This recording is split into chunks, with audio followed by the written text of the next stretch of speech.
is time for Oval Ye, presented by Oval E. And it's time to get into breaking down how we approach this thing called Oval E, whether it is the free to play tournaments, the limited tournaments, the rare tournaments, all of the competitions to help you, the viewers, earn some rewards, finish high in those leaderboards. And this past week was an interesting one, and I think it emphasized one important thing when it comes to Oval E, and that is matchups, matchups, matchups. And that's something that you're going to find out is going to be something we talk a lot about here on the Fantasy Rucker Show when it comes to Oval E, is really taking advantage of matchups that play in your favor, that boost that probability that you select guys or you have guys, purchase guys, invest in guys that are going to do well for you on your weekly basis when you decide to make those lineups. And in this past week, the matchup that we were hammering home in the past episode was that matchup between the New England Free Jacks and the Anthem Rugby Carolina squad. And we know, according to the Fantasy Ruckers analytics, Anthem RC is allowing some of the most fantasy points to the all positions in MLR. Anthem RC, whether it's front row, second row, back row, scrum half, fly half, center, back three, you name it, that is the team that you want to score matchups against. Now, coming into playoffs, that's not going to play as much, but it does emphasize that point, like we said in those previous episodes, that those matchups are important to pinpoint. And you can see here in the free-to-play lineup went heavy with those New England Free Jacks guys. Of course, Semi Kunitani is a guy that you have in your lineup each and every single week. But Quattrin, 2 tries, Potros, incredible from the boot, a lot of try assists as well. Wayne Vanderbank, he's a staple as well. All those guys really capitalizing on that matchup against Anthem RC, who, again, according to Fantasy Ruckers analytics, is really doing or is really allowing a lot of fantasy production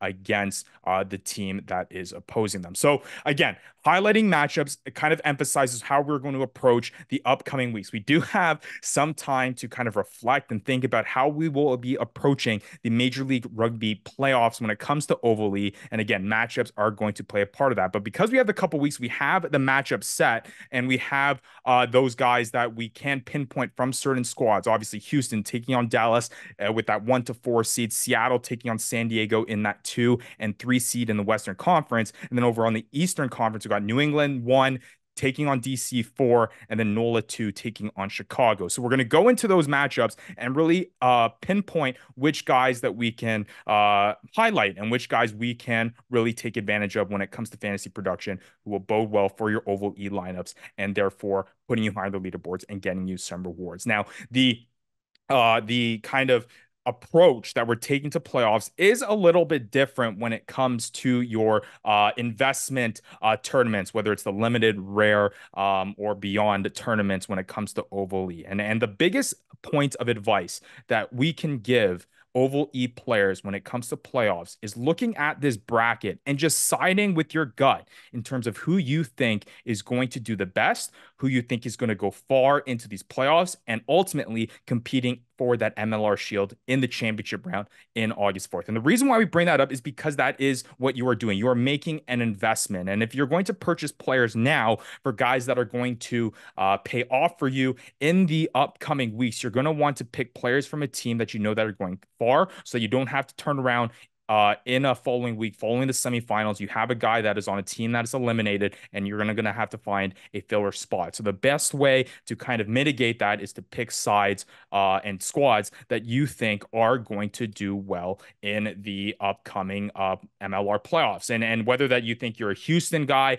whether you're a New England guy, whether you think there's going to be an upset, just go with your gut in terms of who you believe is going to go far in that tournament. So if you believe that it's going to be New England, and you're going to want to take guys that are going to be that are going to pay off for you during that 3-week stretch, use that filter on the trade market. You think it's going to be New England, you select on that New England filter, and there's a handful of guys that you can purchase on that trade market that are going to do well for you. Paulo Balicana did really well in that final week against Anthem RC. Can he continue that into playoffs against DC and the guys that they're going to be facing if they move on in that semifinal and final matchup? That's the guy that you can capitalize on.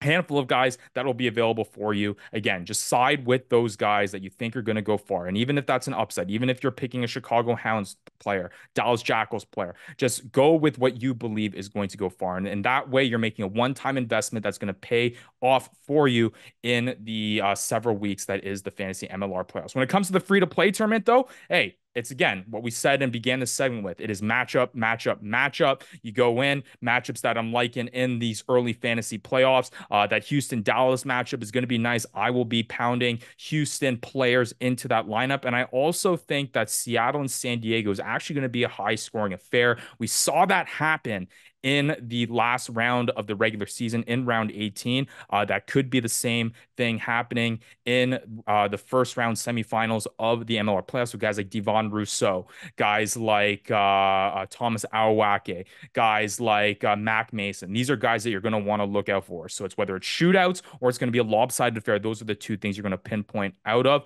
The Eastern Conference is really a crapshoot. So harder to find matchups that you're more confident in. I'm liking the Western Conference matchups better. But again, free to play tournament, look at those matchup based when it comes to the limited, the rare tournaments. Really try to invest in those guys that you believe are going to go far in the MLR playoffs, which will give you the best bang for your buck. So that is Oval Ye presented by Oval E.